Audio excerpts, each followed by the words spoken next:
This morning, President Trump explicitly called for demonstrations and protests to be peaceful. We got called a bunch of seditious traitors. Now, not since 1985 has a Republican president been sworn in, absent some Democrat effort to object to the electors. But when we do it, it is the new violation of all norms. And now I appreciate all the talk of coming together, but let us not pretend that our colleagues on the left have been free of some anti-democratic impulses just because we signed on to legal briefs and asked courts to resolve disputes. There were some on the left who said that we should not even be seated in the body. States that do not run clean elections should be stripped of their electors. This fraud was systemic. It was repeated. It was the same system, and I dare say it was effective. We should reject these electors. I yield back. Gentleman's time has expired. As you see what people are made of. And Matt Gaetz is the real deal. I like him a lot. All right, so that brings us to Mike Pence. Mike Pence, I had an indication that he was going to go this way the other day when he said, we'll have our day in Congress. We'll hear the objections. When he said a day, that's when I realized he probably was going to take an interpretation that would, well, a narrow interpretation.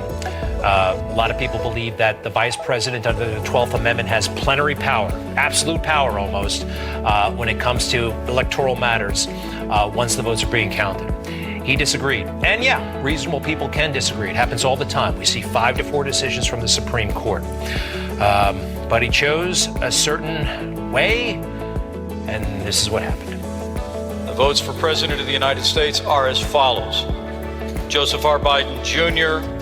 of the state of Delaware has received 306 votes. Donald J. Trump of the state of Florida has received 232 votes. Joe Biden corrupted the system and stole those votes. They're stolen. But we have done everything we can. To a point. Just remember, we never really did have our fair day in court. Never. All right? It was always a technical issue. It was always a procedural thing, a standing thing. No, the evidence wasn't sufficiently heard. And what happened in Congress yesterday, because of the violence, it was abbreviated. We never really did get a full airing of this matter. Maybe that will happen once Joe Biden is in office. Maybe they'll come for him. Why am I saying it so definitively? Well, we have heard from the president, and let's put those tweets up. You know, they're canceling it. They're canceling Donald Trump on social media, so he's got to go through other people. Dan Scavino, one of his loyal lieutenants, statement by Donald Trump on the electoral certification. Even though I totally disagree with the outcome of the election, and the facts bear me out, nevertheless, there will be an orderly transition on January 20th. I have always said we would continue our fight to ensure that only legal votes were counted. While this represents the end of the greatest first term in presidential history, it's only the beginning of our fight to make America great again.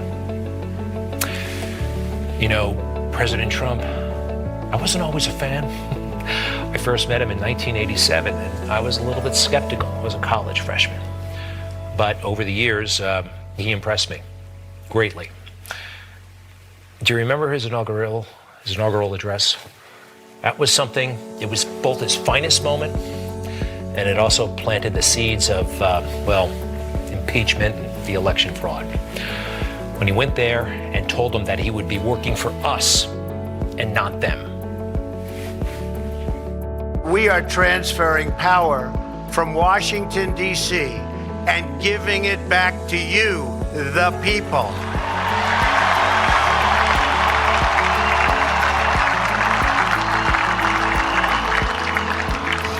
For too long, a small group in our nation's capital has reaped the rewards of government while the people have borne the cost. Washington flourished, but the people did not share in its wealth. Politicians prospered, but the jobs left and the factories closed. The establishment protected itself, but not the citizens of our country. That wouldn't be over. I thought it was a fabulous speech. Millions of us did, but the people who were sitting near him did not. I want to read you something from a prominent White House correspondent for the mainstream media in his book. This is John Carl.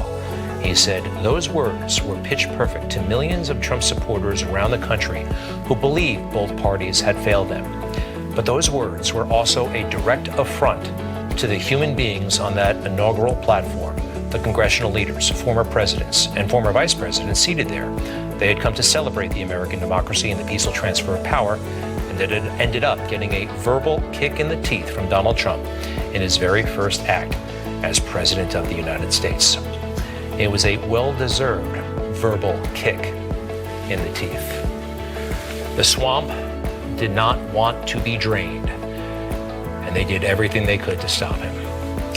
But sometimes you should be real careful about what you wish for, because I can imagine a scenario where Donald Trump could be even more powerful in a way out of office than when he was in.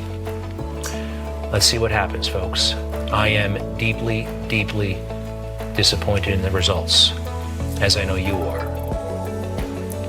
But let's face it, it would have been fun to watch Donald Trump be president for a couple of years. Let him do all the work.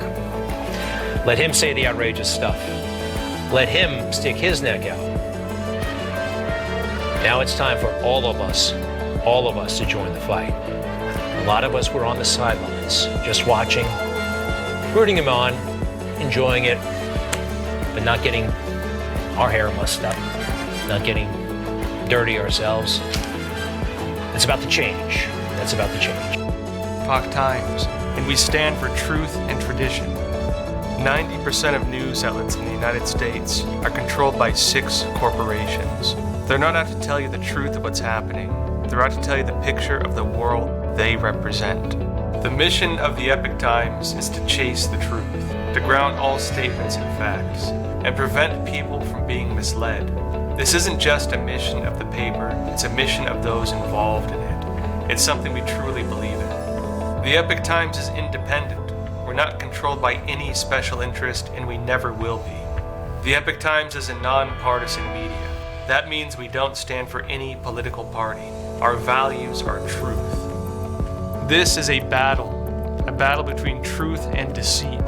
A battle between forces that would enslave this country in darkness, and between a media that wants to present you with the truth. Subscribe today and join the Americans who are seeking truth and tradition. We'd love to have you on board.